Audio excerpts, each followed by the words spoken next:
اعوذ باللہ من الشیطان الرجیم بسم اللہ الرحمن الرحیم اللہم صلی علی محمد وعلی آل محمد کما صلیت علی ابراہیم وعلی آل ابراہیم انک حمید مجید اللہم بارک علی محمد وعلی آل محمد کما بارکت علی ابراہیم وعلی آل ابراہیم انک حمید مجید رب اشرح لی صدری ویسر لی امری واحلل عقدۃ من لسانی یفقہوا قولی ربنا زدنا علما یا مقلب القلوب ثبت قلبی علی دینک آمین۔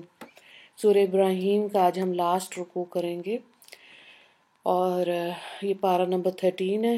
یہاں پہ پارہ بھی مکمل ہو جائے گا، سورت بھی مکمل ہو جائے گی اور 7th رکوع ہے اور آیت نمبر ہے 42۔ وَلَا تَحْسَبَنَّ اللَّهَ غَافِلًا عَمَّا يَعْمَلُ الظَّالِمُونَ إِنَّمَا يُؤَخِّرُهُمْ لِيَوْمٍ تَشْخَصُ فِيهِ الْأَبْصَارُ۔ اے انسان، جو کچھ یہ ظالم لوگ کر رہے ہیں اس سے اللہ تعالیٰ کو بے خبر مت سمجھو۔ ان کو صرف اس روز تک مہلت دی جا رہی ہے جس میں ان لوگوں کی نگاہیں پھٹی رہ جائیں گی۔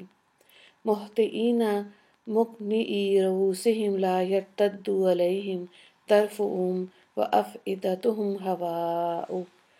دوڑتے ہوں گے، اپنے سر اوپر اٹھائے رکھے ہوں گے، ان کی نظر ان کی طرف ہٹ کر نہیں آئے گی اور ان کے دل بہت بدحواس ہوں گے۔ وَأَنذِرِ النَّاسَ يَوْمَ يَأْتِيهِمُ الْعَذَابُ فَيَقُولُ الَّذِينَ ظَلَمُوا رَبَّنَا أَخِّرْنَا إِلَىٰ أَجَلٍ قَرِيبٍ نُجِبْ دَعْوَتَكَ وَنَتَّبِعِ الرُّسُلَ أَوَلَمْ تَكُونُوا أَقْسَمْتُم مِّن قَبْلُ مَا لَكُم مِّن زَوَالٍ۔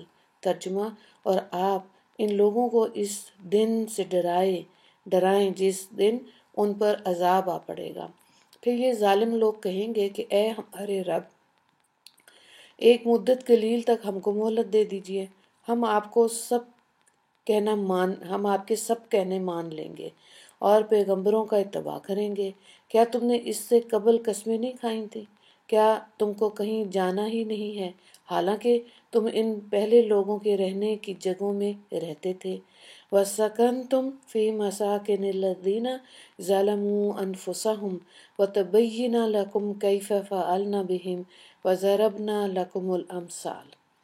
جنہوں نے اپنی ذات کا نقصان کیا تھا اور تم کو یہ بھی معلوم ہو گیا تھا کہ ہم نے ان کے ساتھ کیسے معاملہ کیا اور ہم نے تم سے مثالیں بیان کی۔ یہاں پہ یہ جو 4 آیتیں پڑھی ہیں اس میں دیکھیں کہ اللہ تعالیٰ کافروں کو ڈھیل دے رہا ہے ایک مقررہ وقت تک، اور ظالموں کو یعنی کفار و مشرکین کو سزا ملنے میں کچھ دیر ہو تو اس سے یہ نہ سمجھا جائے کہ خدا ان کی حرکات سے بے خبر ہے، بلکہ حقیقت یہ ہے کہ ان ظالموں کا کوئی چھوٹا بڑا کام خدا سے پوشیدہ نہیں ہے۔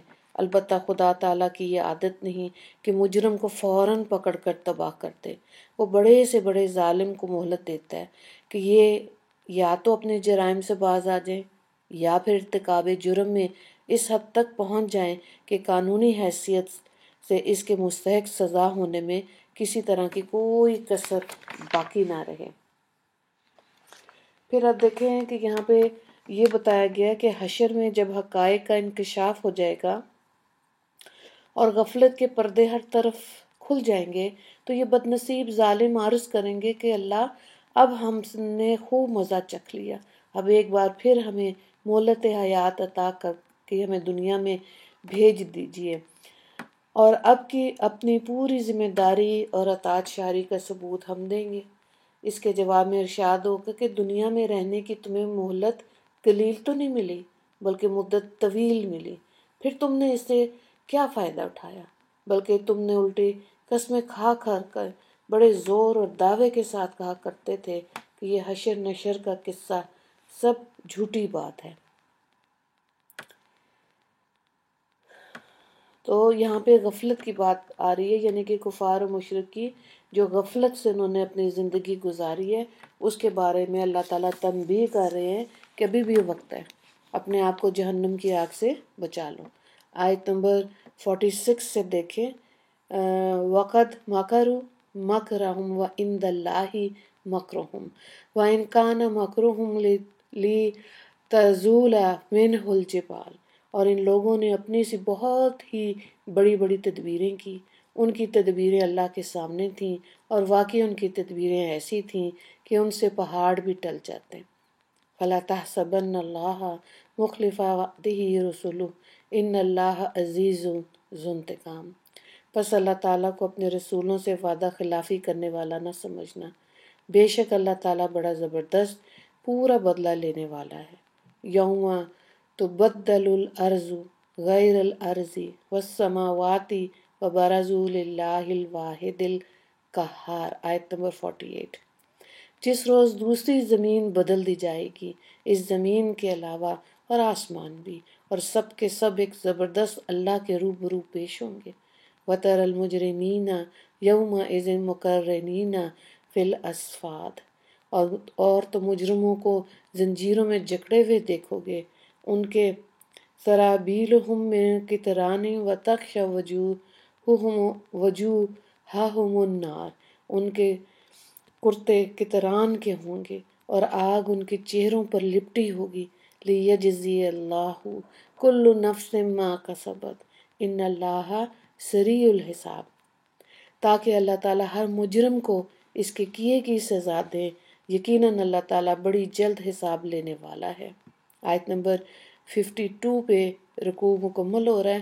ھذا بلاغ للناس ولینذروا بہ ولیعلموا انما ھو الہ واحد ولیذکر اولو الالباب۔ ترجمے کو دیکھیں۔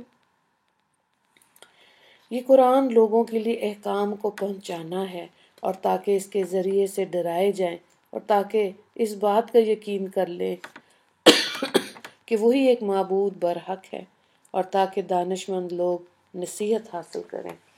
یہاں پر دیکھیں کفار اور مشرکین کی شکست، ان کی ناکامی کی بات آ رہی ہے، اور ان آخرت میں ان کی حالت یہ ہوگی کہ ان ظالمین کی مزید کیفیت جو یہاں یہ بتائی جا رہی ہے کہ قیامت میں ایک ایک نوعیت کے کئی مجرم اکٹھے زنجیروں میں باندھے جائیں گے، اور ان جہنمیوں کے لباس جسم پر ایسا لباس ہوگا جو آگ کو خوب اور تیزی کے ساتھ قبول کر لے۔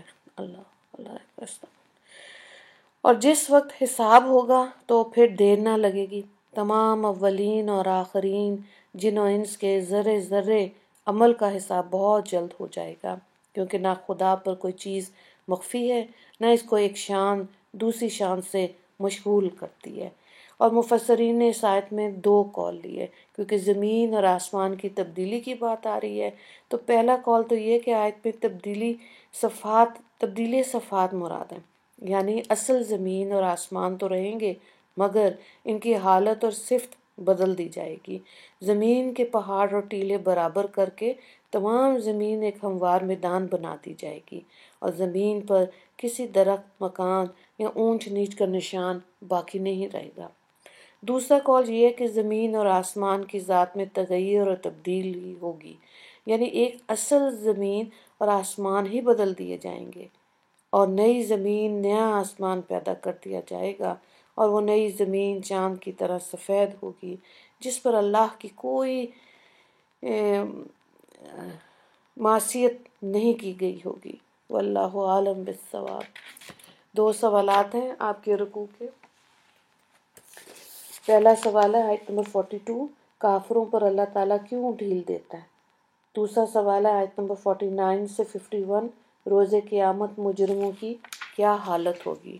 دعا کر لیتے ہیں۔ یا اللہ ہم کو اس دنیا میں غفلت میں پڑنے سے بچائیے، اور ہمہ وقت آخرت کی فکر نصیب فرما دیجیے۔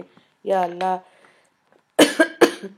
روز قیامت ہمیں سرخرو کرنا اور ہمیں کامیاب لوگوں میں شامل فرمانا۔ یا اللہ ہم کو، ہماری اولاد اور نسل کو نماز کا قائم رکھنے والا، دین اور دنیا دونوں جہاں کی صلاح و فلاح نصیب فرما دینا۔ آمین یا رب العالمین۔